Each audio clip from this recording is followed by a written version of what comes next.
어서 오세요. 반갑습니다.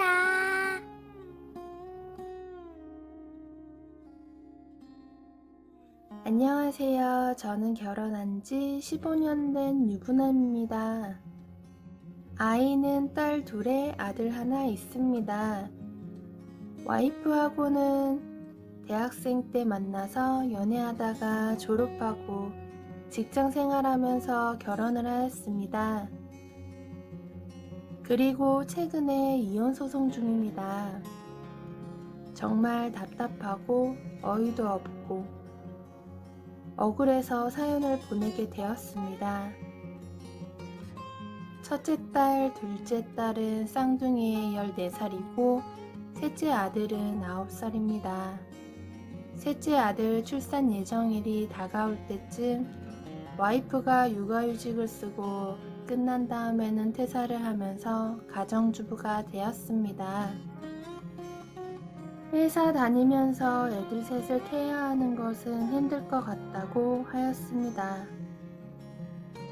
그렇게 2, 3년을 아들이 완전 아기일 때라서 정신없이 집에서 보냈습니다.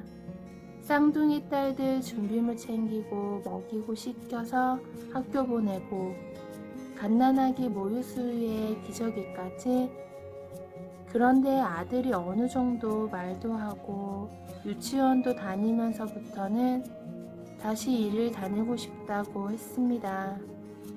하지만 생각처럼 쉽게 재취업이 되지는 않더군요. 그렇게 여러 번의 좌절과 시간이 지나자 와이프가 스스로를 못났다고 생각하는 건지 자존감이 많이 줄어들기 시작했습니다.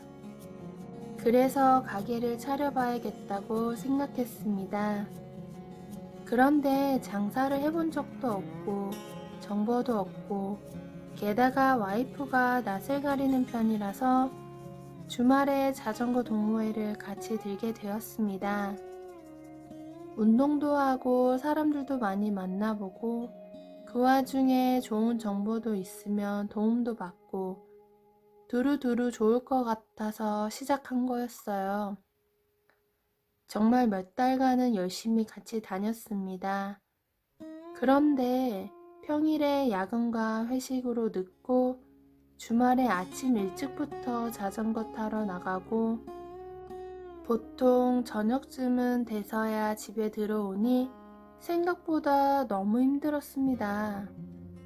그렇게 한 번, 두 번 빠지게 되었고 와이프도 제법 사람들과 잘 어울리기에 혼자 다니기 시작했습니다.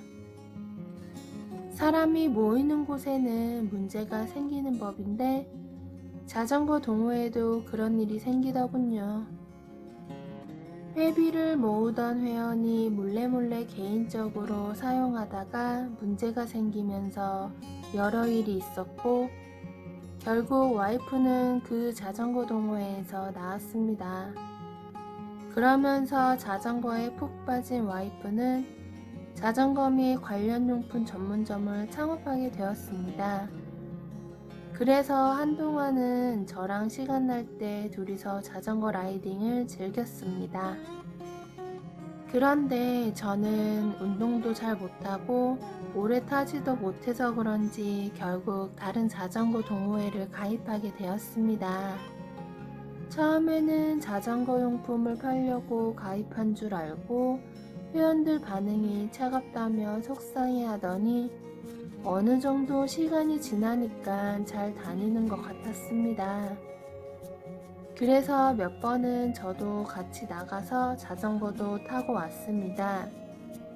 그런데 어느 정도 시간이 지나면서부터 와이프의 행동이 좀 이상했습니다.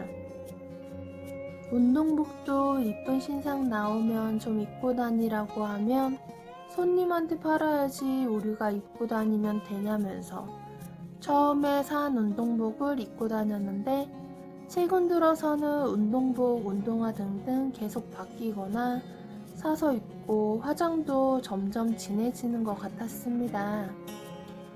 어느 날 장롱을 열어보니 운동복이 100벌 가까이 되더군요.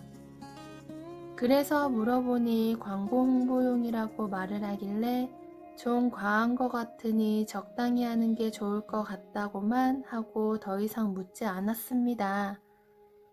커플 운동복 이쁜 거 있으면 저도 입고 같이 자전거 타러 가자고 하니 피곤할 텐데 굳이 그렇게까지 할 필요 없다며 쉬라고 하였습니다. 그때가 그게 저에 대한 배려인 줄 알았습니다. 나중에 알고 보니 바람이었지만요. 그렇게 와이프는 혼자서 주말마다 열심히 라이딩을 다니더니 나중에 지방으로 간다면 1박 2일로 다녀오는 경우도 종종 생기기 시작했습니다. 어쩔 때는 2박 3일로 제주도 자전거 타러 다녀온 적도 있었고요. 외박하면서 다니는 것이 조금 신경 쓰이긴 했지만 자전거 용품샵을 하고 있고 저렇게 즐거워하는데 제재하기가 좀 그랬습니다. 또 자주 연락을 하기에 크게 걱정하지 않았습니다. 그런데 이제는 잠자리도 거부를 하는 것이었습니다. 처음에는 컨디션이 안 좋다고 하더니 나중에는 피곤하다고 하고 뭐 그렇게 두세 달을 거부하였습니다.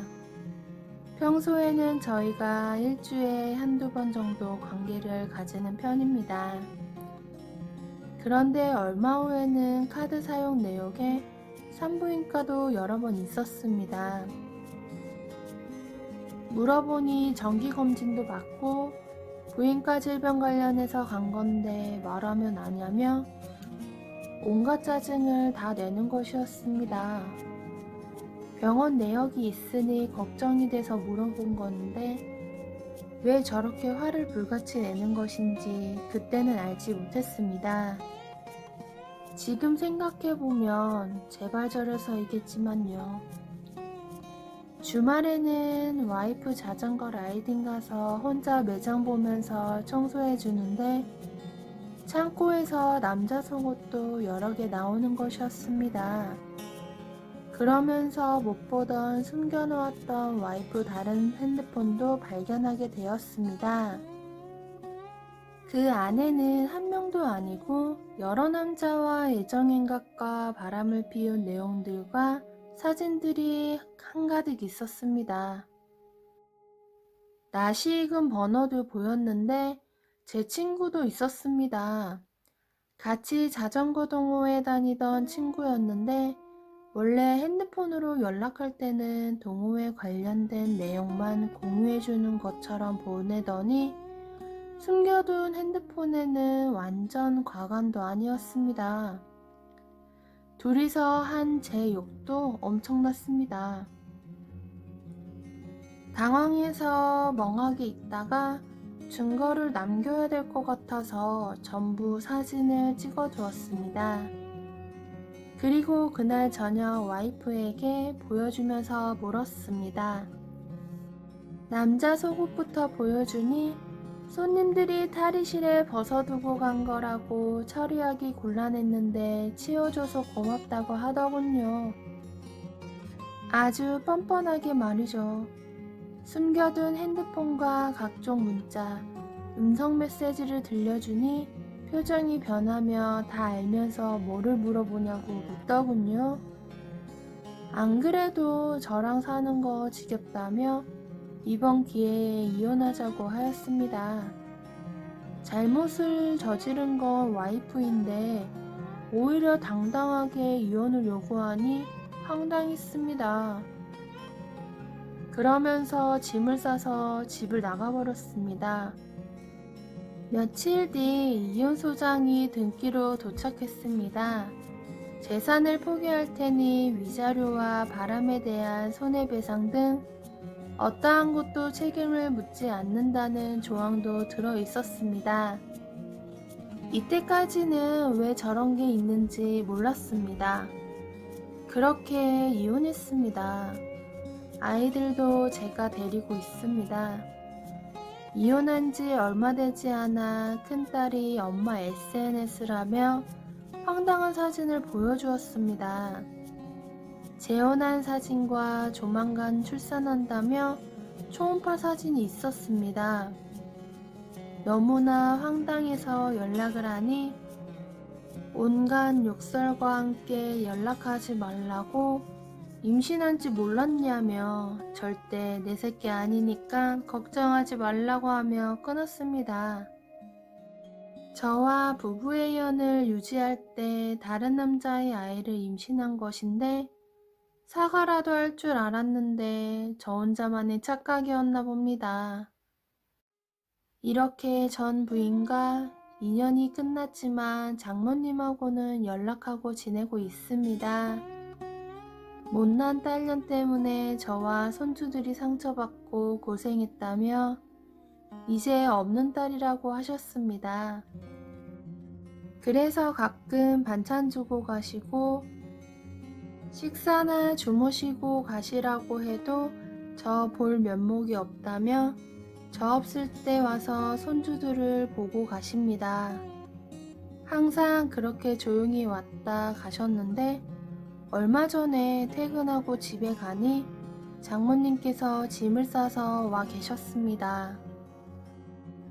아이를 낳았는데 재혼한 놈과 안 닮아서 친자 검사를 했는데 아닌 걸로 나왔답니다.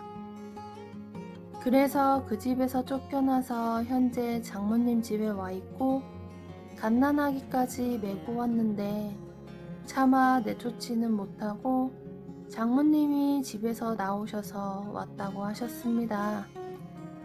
그러시면서 혹시 제 아이가 아니냐고 물으시길래 그럴 가능성이 없다고 말씀을 드렸습니다. 깊은 한숨과 함께 도대체 어떻게 해야 되냐며 걱정하셨습니다. 옆에서 드릴 말씀도 없고 오랫동안 계셔도 되니까 부담 갖지 말고 편하게 지내셔도 된다고 말씀드렸습니다. 이혼한 지 1년이 다 되어 가는데 아직도 전 부인의 바람 때문에 저와 제 아이들이 스트레스를 받아야 한다는 현실이 너무 힘이 듭니다. 구독과 좋아요 꾹꾹 눌러주세요. 꾹꾹. 알림 설정도 꾹꾹 눌러주세요.